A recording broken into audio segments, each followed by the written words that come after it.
bạn số đây chỉ biết số khi mà xem vào check ký nên không chọn theo cái này trong như là phiêu bị sai là bạn mini sai chụp cái này có lòng máu hayแต่ก็ประเด็นtrong chụp có tham rồi social media thì bắt tay trên sai đó ở trà mùi hay trên sai bùi đó lỏ hay trong mà chụp có bị toán lại còn bạn đang chơi một bịประเทศออสเตรเลียจังทั้งนั้นชมเป็นเอากะจดใจเล่นช่วยน้องโกนขมายแบบเนี้ยได้มีประวัติจูจอดแต่ก็ประเทศก็จะโกนเนี่ยสลายได้ทั้งหมดให้ก่อนมีสระกำนันเลยขัดมันทีมันใช้ให้ก่อนจีอาไตตะกุมาตั้งปีอยู่ก่อนจีจนเกิดสักเลยขนมจุ่มรุมจีดันไทยจังทั้งนั้นชมเป็นเอากะล้อให้ก่อนส่งให้เจอมองโปนออกเนี้ยโจรุ่มกำซานจมูกหนึ่งกาจุดใจเนี่ยvà chăm ép số bóng và chăm ép số và có trên này sai lọ mình tên là đại mà chuột bóng được không phải nè năm bay gì cá chắp đam là bốn trong sông bóng này nó mặc luôn mà tính nó mà chăm ép số bóng ổn được mà khi mà chúng thêm tách khi mà miền Nam cái lần đầu khi mà đi mình chơi sống ở bờ đấy khi mà chạy tranh vì sự công đạt tăng về giáo dục trong 4 năm hay các bạn nào chăm rong khai đáng chụp rồng to khát hay về những nhà bạn nào phát triển 4 năm ấy đó bàคือcao hơn nóคือvì miền caสบายพองเลี้ยงกับสอดพองอย่างนั้นนะก็สบายนะที่เป็นยังก็มาเพียบยังอัดเสาดังเรื่องถ้าไว้เต้าจีการลำบากโดยจีโดยพวกรายยังอย่างนั้นนะให้หนึ่งเนรีได้ทำเป็นใบหนึ่งเนาะโดยยังเป็นนั้นยังพวกขมิ้นเปล่าให้เข้าใครเล่นตัดบอลจะไปแบบเพี้ยอย่างนั้นนะโดยเฉพาะถ้ามีการสบายจันเชียงตกแต่ตุยตัวเองเนี่ยทำนั่นเนาะคือเมียตกจันเชียงสบายอย่างนั้นนะตัวใบยานาได้ความมีโดยทางน่าจะมีกฎสังคมทางซ้ายใครซ้ายยังหนึ่งบานจะเจนปีประเทศดับใบเต่าประเทศตีใบจังนะให้แต่ว่ายังก็มากับดอลประเทศออสเตรเลียเราที่กรุงเมลเบิร์นคือทำเป็นใบเราที่กรุงธรรมดาคือบ้านพลาดตกแค่นั้นเองให้กับบ้านศึกษาจบเราที่กรุงนั้นให้จำว่าพอโจทย์เพื่อการในกราฟิกดีไซน์นะบ้านอยากไปปรำชนะมาก็พวกก็เข้มข้อบ้านจับได้มีดีไซน์ในภาพยนตร์ภาษาแต่กราฟิกดีไซน์นั้นคือเทรนด์ในมวยคือมีนำกำหนดพรมแดงใช่ไหมโดยถ้าวิอามินดับเบิลเต่าเลยนั่นเป็นอะไรยังดีไซน์ให้วิอาrepetitive วิอาตราอย่างนั้นแล้วก็ใจดอนมีนเม็ดแพะยังเหมือนเนี่ยเรานิวซีแลนด์ก็ได้เขาแต่บ้านพี่คนใครก็เอายังมือยังเช็ครับคือเรื่องใครเรื่องแบบ horror ใครแบบเจ็ด comedy slash horror แล้วก็ประมาณเนี่ยเปลี่ยนมวยทั้งยังเลยกระทาเรื่องนั้นเลยทา simple ก็ได้ยังกระทาวิอาร์เอาไว้เธอเอาออกจากได้เฉียดเปลี่ยนใช่ไหมยังก็เป็นนั่นก็จับรามสลายให้เขาจับรามทอดเรื่องใครมวยได้ใช่ไหมมาเป็นนั่นคืออันเมียนแคมราดิจิทัลเลยคือสมัยนั้นทำไพ่ชนามนดำชนปีปอนนั้นคือเมียนยังนับปลาดีวีแท็บดีวีแท็บเป็นเนี่ยอันนั้นประดับตีVHS แท็บเป็นเนี่ยแต่เมื่อก่อนมีดีวีแท็บยังก็บ้านซ้ำเลยซ้ำกับปัดเป็นแคมราหนึ่งมวยม้าแล้วก็เขาบางคนมายังเราบอลดาวบอลนั้นก็จะการทอดเป็นใครมวยแต่เมื่อก็ยังมีการรวบรวมเคลียร์จังไทยรัฐนาเพียบยนต์สลับปัดดิมปัลยังยังนะก็ยังจับการทอดเรื่องใครถ้าโอเคพาทียังสารบองพาทีดับนาทียังนะtapi 10 นาทีให้ยังทำ10 นาทีที่นำไปโจลขนมฟิล์มเฟสติวัลแกยังนำไปเกณฑ์ดำดาวกา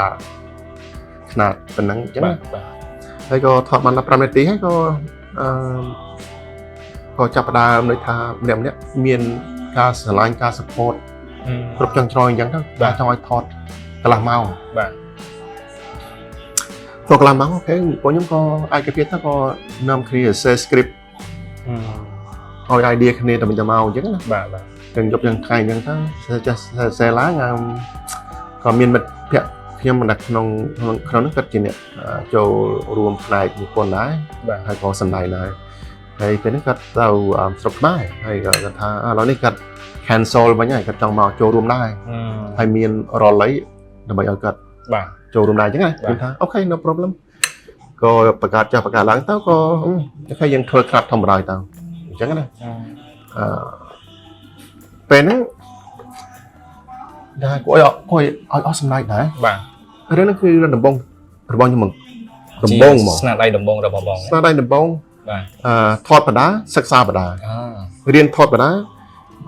រៀនសិក្សាអំពីចាប់សំឡេងគេចាប់មិនចែកទេសនៃការថតសំឡេងភ្លើងស្រីបាទដូច្នេះខ្ញុំគិតថាអូខេខ្ញុំដោយសារតែខ្ញុំមានគ្រឹះផ្នែកគំនូរហើយនិង graphic design បាទពីរនេះគឺធ្វើឲ្យខ្ញុំឆាប់យល់អញ្ចឹងណាបាទហើយក៏ខ្ញុំសិក្សាយប់ឡើងខ្ញុំ Google ស្រាវជ្រាវរបៀបចាប់សំឡេងធ្វើឲ្យចាប់សំឡេងច្បាស់ហើយប្លង់ភ្លើងពណ៌អញ្ចឹងណាបាទហើយក៏ពេលនេះខ្ញុំក៏ថតចប់មួយឆ្នាំកន្លះបានថតចប់ដោយសារតែពួកយើងនោះថាមានបាច់ចិត្តតូចហើយតួនីមួយគឺគាត់ស្ម័គ្រចិត្តគេច្រើនគាត់ថតនៅថ្ងៃសៅរ៍អាទិត្យបាទជួនកាលត្រូវចាំតួពីបែបអាទិត្យមួយខែក៏មានដែរជួនកាលគាត់ទៅ holiday បាត់ទៅក្រុមគាត់មកវិញអាចថតបណ្ដាអញ្ចឹងណាបាទនេះជាលើកទី1ដែលប្រជាជនខ្មែរយើងអាចផលិតវីដេអូជាខ្សែភាពយន្តបានដែរអញ្ចឹងណាបាទតើខ្ញុំមិនដឹងដូចថាធ្លាប់ផលិតដែរពី3រឿងដែរប៉ុន្តែដូចថាអត់បានសម្រេចហ្នឹងហើយ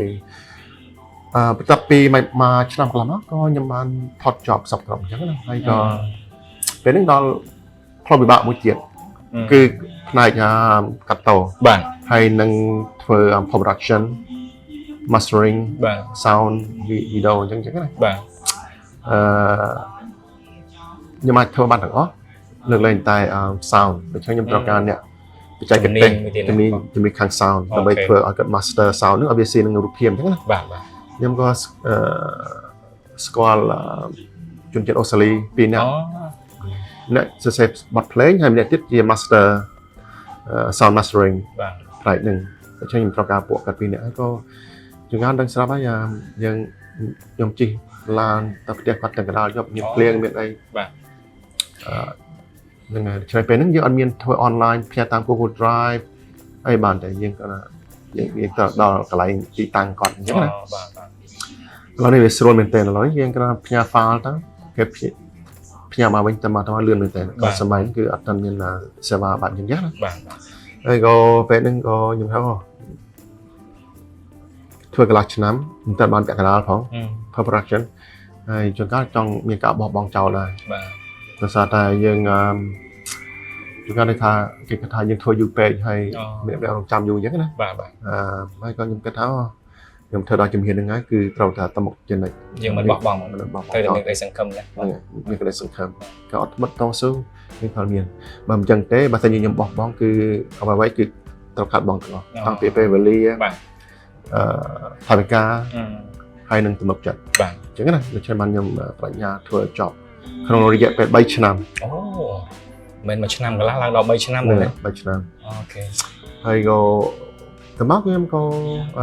រើចប់ក៏យកទៅប្រចាំងនៅរដ្ឋ Victoria Adelaide អូខេហើយក៏បានចូលរួមប្រកួតភាពយន្តមកស្រុកនៅស្រុកខ្មែរឈ្មោះ Campbell Fest បាទហើយក៏បានឈ្នះ award មួយអូខេហ្នឹងហើយក៏ចាប់ផ្ដើមពីនឹងមកក៏ខ្ញុំក៏មានចំណូលចិត្តផ្នែកភាពយន្តតាំងពីថ្ងៃនឹងមកបាទចាប់មកក៏ខ្ញុំក៏ថត spot ថត MV អូខេ documentary ឡើងណាស់បាទមកដល់ពេលនេះអូខេបងប្អូនជាទីមេត្រីខ្ញុំចង់បញ្ជាក់បន្តិចថាទោះបីគាត់ចាក់ស្រុករយៈពេលយូរយ៉ាងណាក៏ដោយគាត់មានប្រវត្តិរឿងរ៉ាវដែលបងប្អូននឹង បងប្អូនមានពេលវេលាបងប្អូនអាចទៅទស្សនានៅ YouTube របស់គាត់ដែលជាស្នាដៃដែលបានទទួលនៅពានរង្វាន់ថ្នាក់អន្តរជាតិអញ្ចឹងបើទោះបីជាគាត់ទៅឆ្ងាយពីស្រុកកំណើតយ៉ាងណាក៏ដោយគាត់មានឱកាសល្អគាត់បានរៀនសូត្រនៅប្រទេសដែលអភិវឌ្ឍហើយគាត់បានវិលត្រឡប់មកស្រុកខ្មែរវិញក្នុងគោលបំណងចិត្តមួយគឺមិនចង់ឃ្លាតស្រុកកំណើតមានន័យថាគាត់នឹងមានអារម្មណ៍ឬក៏មានគោលបំណងមិនភ្លេចស្រុកកំណើតទេបងប្អូនគាត់នឹងផលិតរឿងហើយរឿងដែលគាត់បានធ្វើកន្លងមកជា short film ជាឯកសារផ្សេងៗនោះខ្ញុំនឹងដាក់ជូនបងប្អូនទស្សនានៅក្នុងវីដេអូរបស់ខ្ញុំនេះហើយមានន័យថាខ្មែរមិនភ្លេចដើមកំណើតអញ្ចឹងតាមរយៈវីដេអូនេះបងប្អូននឹងបានជ្រាបព័ត៌មានឬក៏ប្រវត្តិខ្លីៗរបស់បងទីមពេកបងទីមពេកគឺជាអ្នកបង្កើតស្នាដៃឯកសារវីដេអូពាក់ព័ន្ធនឹងការផលិតខ្សែភាពយន្តខ្នាតខ្លីប៉ុន្តែមានគុណភាពល្អមែនទែនកន្លងមកបងបានធ្វើរឿងជាច្រើនហើយរឿងទាំងអស់ហ្នឹងបងបានទទួល reward ថ្នាក់អន្តរជាតិយ៉ាងម៉េចបងអាចជម្រាបខ្លីបានទេបងអូខេហ្នឹងហើយបណ្ដោះសំខាន់នេះខ្ញុំបានទទួល award 3ពីខាងអន្តរជាតិហ្នឹងទី1គឺរឿងក្រាបធំរឿងវិញ្ញាណក្រហមឬក៏ The Red Sense បាទ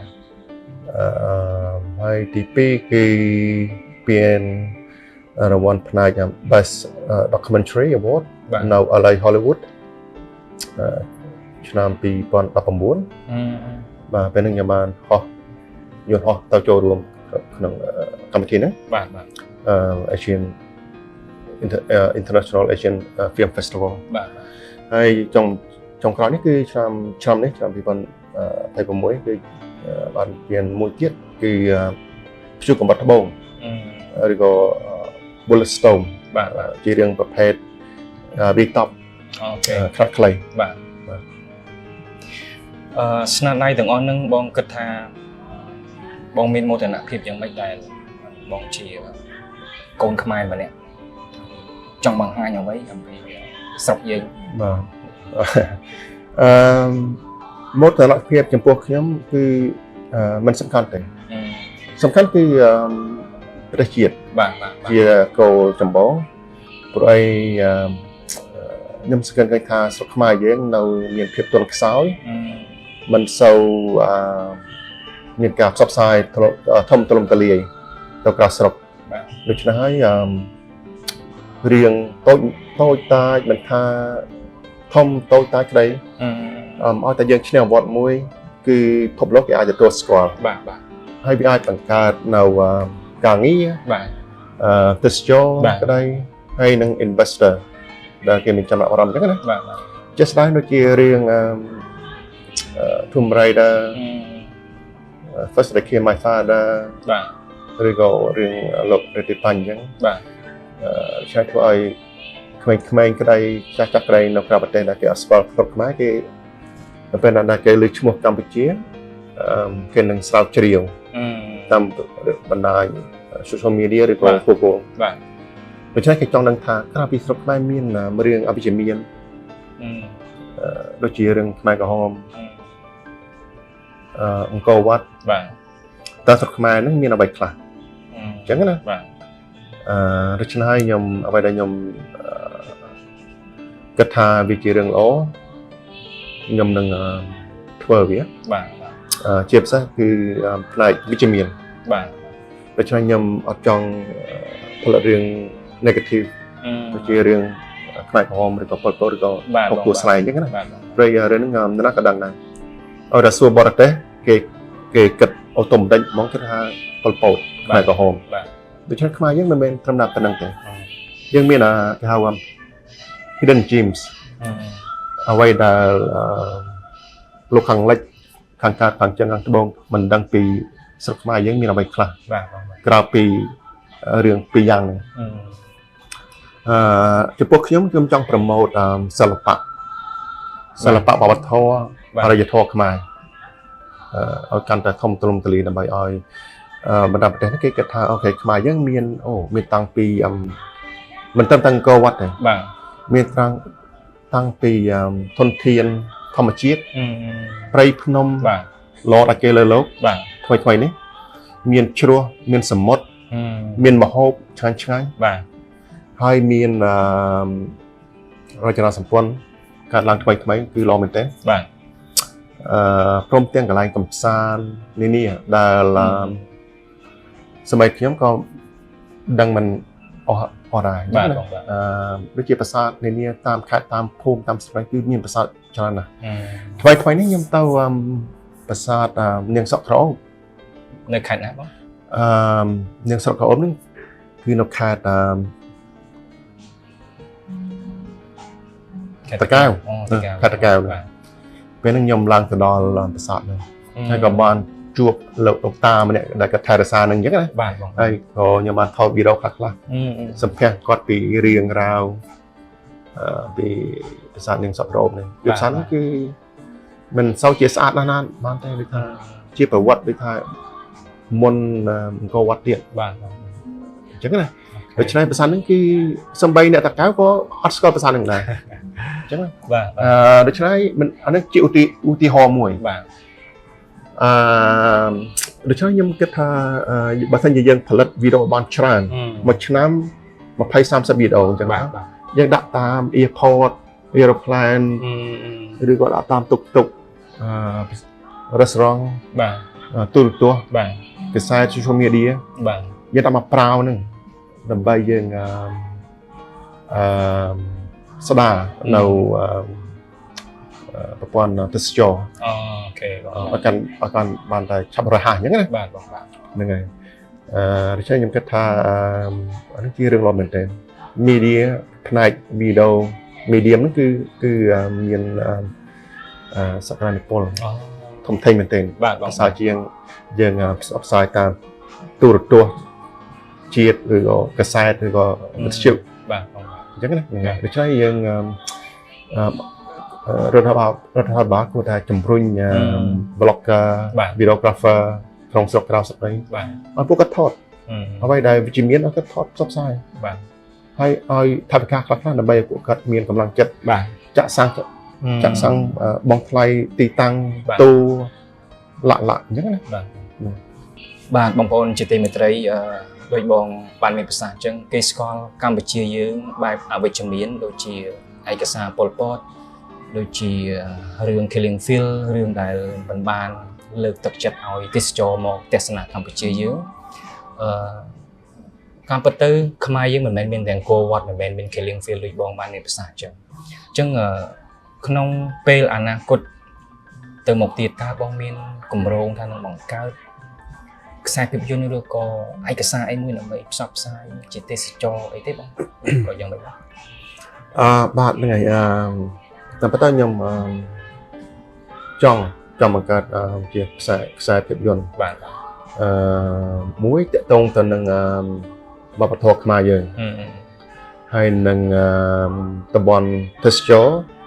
ខ្លះ បាទ ដើម្បីឲ្យពួកគាត់យល់មួយកម្រិតទៀត បាទ ឧទាហរណ៍ដូចជាក់ស្ដែងគឺក្បាច់គុនបុកកតោអញ្ចឹងក្បាច់គុនខោមឬក៏បុកកតោ បាទ ដែលគេនិយមចូលចិត្តតែគេអត់សូវស្គាល់ពីក្បាច់គុនខ្មែរយើង បាទ ឥណ្ឌូគេមានបច្ចៈសាលាប្រទេសថៃគេមានមួយថៃ បាទប្រទេសឥណ្ឌាគេមានក្បាច់គុនរៀងៗខ្លួនអញ្ចឹងណាដូច្នេះខ្មែរយើងដោយសារតែអត់សូវមានអ្នកផលិតខ្សែភាពយន្តខ្នាតអន្តរជាតិ បាទ ដូច្នេះមកគេអត់សូវស្គាល់តែបើសិនជាយើងសាមគ្គីគ្នាផលិត 3-4 រឿង បាទ ខ្ញុំជឿថាគេនឹងស្គាល់ច្រើនហើយក៏គេចង់មកមើលចង់មកទស្សនាខេត្តតាមខេត្តឬក៏ក្បាច់គុនតាមសាលាឬក៏គេចង់សិក្សា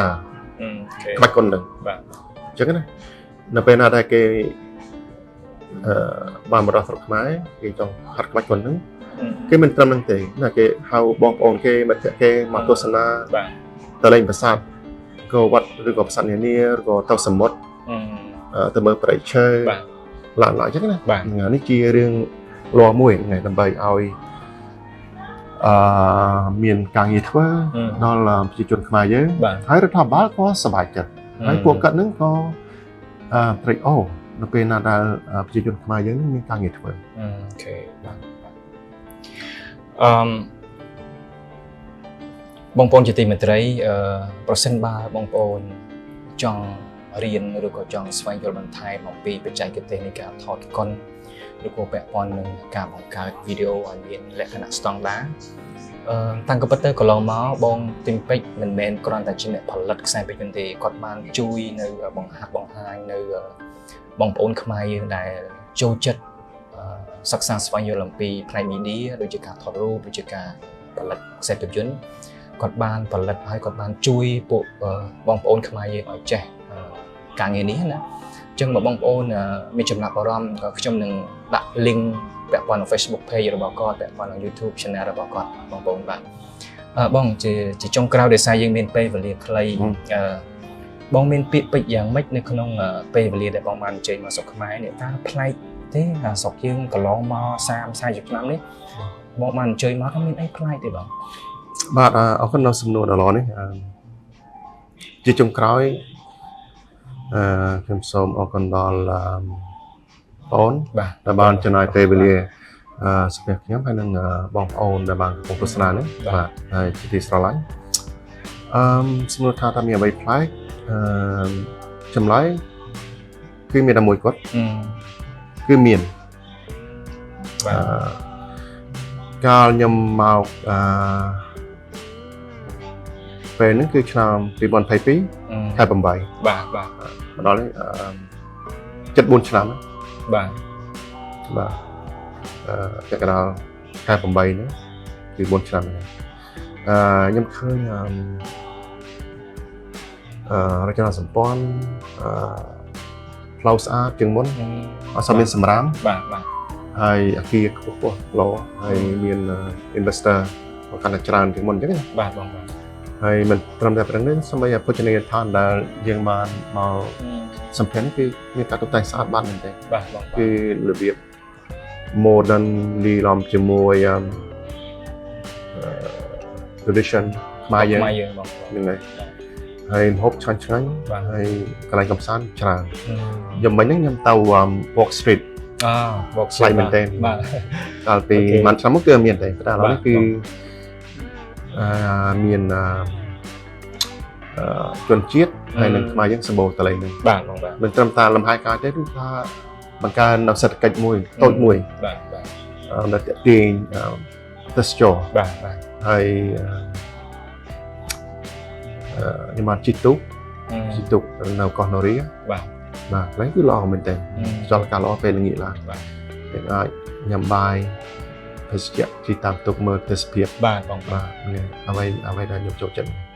ហើយមានគាត់ថាបើសិនជាយើងមានកូនចិត្តជួយគ្នាទៅវិញទៅមក support បាទ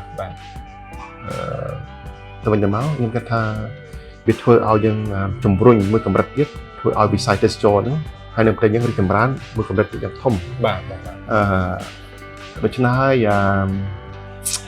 ការរួបរวมគ្នាកុំគិតថានៅក្នុងស្រុកគឺយើងត្រូវតែតាក់ទងក្រៅស្រុកមកជួយចាប់ដៃលើកឡើងលើបាទអញ្ចឹងណាហើយខ្ញុំមានមិត្តភក្តិនៅក្រៅប្រទេសច្រើនពួកគាត់មានជំនាញខ្លាំងបាទការប្រការហ្នឹងប៉ុន្តែជួនកាលភាសាខ្មែរគាត់ដូចថាអត់សូវនេះច្បាស់ល្អហ្នឹងប៉ុន្តែអង់គ្លេសអីគាត់ខ្ញុំសួរគាត់ថាគាត់អនាគតគាត់នឹងមកជួយប្រទេសជាតិយើងអញ្ចឹងណាបាទបដាហ្នឹងហើយដូច្នេះហើយកម្មមិនសូមអរគុណហ្នឹង support open arm បាទហើយតែកម្មមិនដូចថាជួយ promote អ្វីខ្លះអីខ្លះអញ្ចឹងណាដើម្បីឲ្យជួយប្រទេសយើងព្រោះគោលដៅគឺមានតែមួយទេគឺយើងចង់ឃើញប្រទេសយើងជឿនលឿនដូចបណ្ដាប្រទេសចិត្តខាងអញ្ចឹងអូខេអញ្ចឹងណាយើងខ្វះថាមួយជំហានទៀតទេជំហាននេះគឺជួយគ្នាទៅវិញទៅមកបាទបងឲ្យឱកាសtake risk បាទអញ្ចឹងណាគិតពី positive ឲ្យបានច្រើនទៅបាទយើងបាននិយាយដល់ទៅមុខមិនថាយើងធ្វើអ្វីក៏ដោយដែរបាទបងប្អូនជាទីមេត្រីតាមរយៈវីដេអូនេះមានន័យថាសំឡេងរបស់ខ្ញុំម្នាក់ជាមួយនឹងបងទីមពេជ្រម្នាក់ទៀតជាសំឡេងទូចណាស់ มันในทักขมายយើងចេះសាមគ្គីគ្នាខ្មែរយើងរស់បានវែងឆ្ងាយដល់ស្ពាសិតខ្មែរយើងបាននិយាយថាបើចង់ដើរលឿនដើរម្នាក់ឯងបើចង់ដើរបានឆ្ងាយឬចម្រើនយើងដើររួមគ្នាសាមគ្គីគ្នាជួយប្រទេសយើងកំសត់មួយនេះដែលយើងធ្លាប់មានអតីតដ៏លំបាកប្រទេសយើងជា